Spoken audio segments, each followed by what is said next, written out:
आंबेनळी घाटामध्ये काल जी घटना घडली त्याचं सत्य वेगळंच निघाले। अगोदर सांगण्यात आलं 8 तरुण मित्र स्कॉर्पिओने फिरण्यासाठी गेले होते। परतीच्या प्रवासामध्ये आंबेनळी घाटामध्ये त्यांची स्कॉर्पिओ कोसळली आणि त्यामध्ये त्यांचा मृत्यू झाला। पण पोलिसांनी जेव्हा याचा शोध घेतला तेव्हा सत्य भलतंच निघालं। नेमकं त्या 8 तरुणांचा मृत्यू कसं काय झाला, आंबेनळी घाटामध्ये नेमकं असं काय घडलंय, चला सविस्तर आपण या व्हिडिओमधून पाहू। चॅनलवरती नवीन असाल तर सबस्क्राईब करायला विसरू नका। मध्यरात्री उलटून गेलेली, डोंगर दाट धुक्याने झाकलेलं, खाली 1000 फूट खोल दरी, आजूबाजूला संपूर्ण अंधार, फक्त काही टॉर्चचा उजेड दिसत होता आणि हाच प्रकाश त्या दरीच्या दिशेने हलत होता।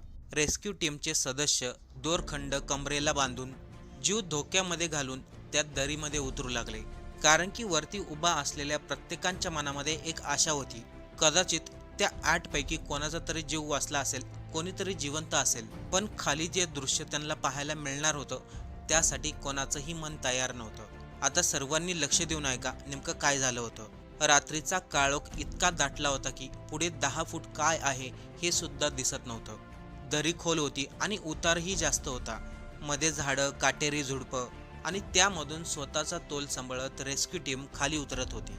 वरती पोलीस अधिकारी आणि गावकरी चिंतेमध्ये उभा होते, कारण होतं बेपत्ता होते 8 तरुण, तेही एकाच गावातील, आणि त्या सर्व 8 तरुणांचा मोबाईल नंबर देखील बंद दाखवत होतं। ही घटना आहे साताऱ्यामधील आडगाव, मर्डे आणि खटाव या परिसरामधील 8 मित्रांची, जे 3 दिवस अगोदर फिरायला गेले होते। पण पुन्हा परतीच्या प्रवासामध्ये त्यांच्याबरोबर जे घडलं ते सर्वांना हैराण करणारं होतं।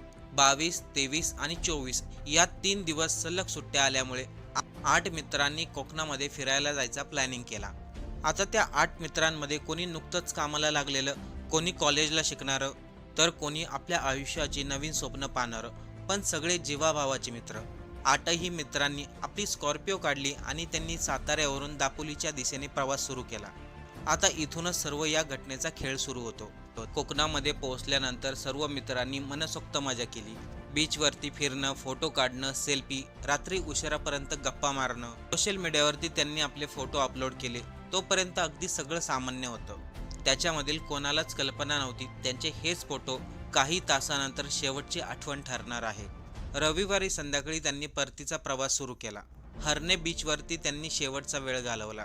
त्यातील काही जणांनी घरच्यांना फोन केला, सांगितलं आम्ही आत्ता निघलोय, रात्री उशिरापर्यंत घरी येऊ। कोणी आपल्या आईवडिलांना दिलासा दिला, तर कोणी आपल्या भावाला आणि बहिणीला फोन करून सांगितलं। यानंतर स्कॉर्पिओ दापोलीवरून पोलादपूरच्या दिशेने निघाली। पुढे होता आंबेनळी घाट।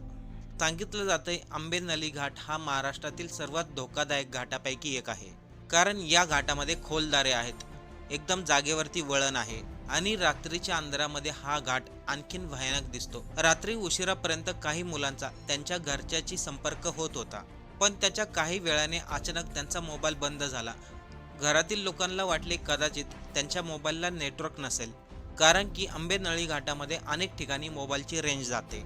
त्यामुळे सुरुवातीला फारसा कोणी विचार केला नाही, पण वेळ निघत गेला आणि पुन्हा फोन केले गेले। यावेळी मात्र 8 मित्रांपैकी कोणाचाही फोन लागत नव्हता। आता कुटुंबातील लोकांच्या मनामध्ये भीती वाढत होती, रात्र वाढत होती, पण तरी देखील 8 मित्रांपैकी एकाचाही संपर्क होत नव्हता। अखेर सर्व कुटुंबांनी एकमेकांशी संपर्क साधला आणि त्यांच्या लक्षात आलं की कोणाचाही संपर्क होत नाहीये। मग कुटुंबातील लोकांनी तातडीने पोलिसांना माहिती दिली। रायगड पोलिसांशी संपर्क साधण्यात आला। पोलादपूर पोलीस स्टेशनमध्ये 8 तरुण बेपत्ता असल्याचं सांगण्यात आलं। पोलिसांनी देखील वेळ न दळवता तपास सुरू केला। मोबाईल लोकेशन आणि तांत्रिक माहितीच्या आधारे पोलिसांनी शोध सुरू केला। तेव्हा पोलिसांना एक क्लू मिळाला।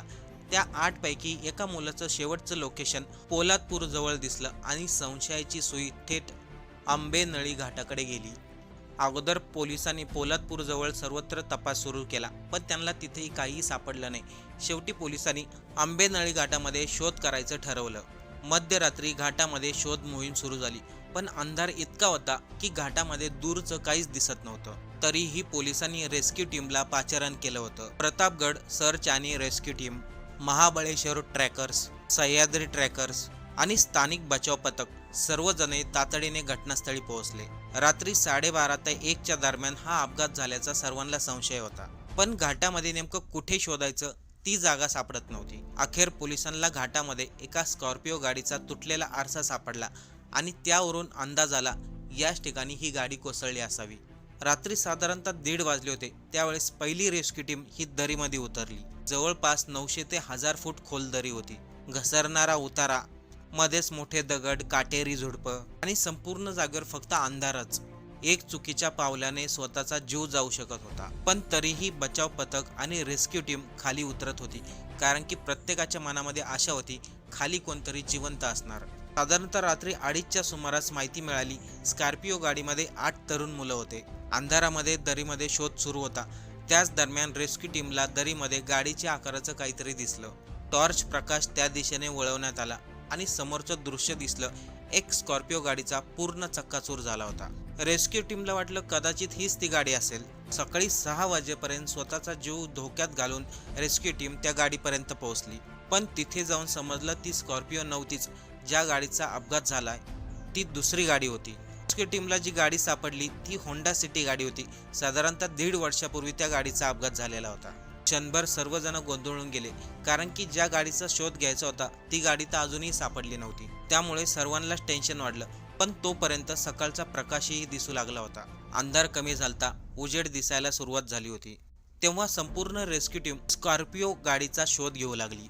दरीतील प्रत्येक भागामध्ये, प्रत्येक झाडामध्ये, प्रत्येक झुडपामध्ये त्या गाडीचा शोध घेतला जात होता. सकाळी साधारणतः 10:30च्या सुमारास रेस्क्यू टीमला एका उतारावरती स्कॉर्पिओ गाडीची नंबर प्लेट सापडली. त्यामुळे सर्वांना खात्री झाली गाडी इकडेच कोसळली असावी.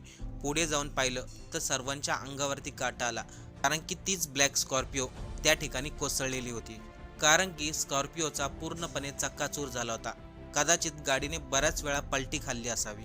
गाडीची अवस्था पाहून हे समजलं होतं त्या गाडीमधील कोणीही जिवंत राहू शकणार नाही. तरी देखील रेस्क्यू टीमने तपास सुरूच ठेवला. पहिला मृतदेह सापडला, दुसरा मृतदेह सापडला, असं करत करत 8ही मृतदेह सापडले. काही मृतदेह इतक्या खोलवरती फेकले गेले होते, दुर्बीनचा वापर करून त्यांचा शोध घ्यावा लागला. रेस्क्यू टीम खाली तर उतरली होती, पण हे मृतदेह स्ट्रेचरवरती नेणं खूप अवघड होतं. सकाळपर्यंत संपूर्ण परिसरामध्ये शांतता पसरली. आजगाव, मरडे, खटाव, अक्षरशः संपूर्ण सातारा हादरून गेला. कारण की फिरायला गेलेल्या 8 तरुणांपैकी एकाचाही जीव वाचला नाही. महेश पवार, आदित्य साळुंके, रितेश लोखंडे, सुहास लोखंडे, अंश चव्हाण, उत्कर्ष शिंगटे, अनिल शिंगटे आणि नितीन नायगुडे अशा 8 तरुणांची नावं. ही फक्त नावं नव्हती, 8 घरांची स्वप्न होती. कोणाचा मुलगा, कोणाचा भाऊ, तर कोणाचा जवळचा मित्र. या अपघाताने सर्व काही हिरावून घेतलं. अगोदर सर्वांना वाटलं तरुणांनी ड्रिंक केली होती त्यामुळे हा अपघात झाला असावा, पण त्यापैकी कोणीही ड्रिंक केलेली नव्हती. या उलट घाटामध्ये रेलिंग नव्हतं, तिथं पारदर्शक फलक नव्हता, त्यामुळे हा अपघात घडलाय. कारण की घाटामध्ये अंधार भरपूर होता. घाटाच्या कडेला सुरक्षा नसल्यामुळे त्यांच्या स्कॉर्पिओचा अपघात झाला. त्या घाटामध्ये अनेक जणांचे अपघात झालेत, तरी देखील कोणतीही सुरक्षा नाही.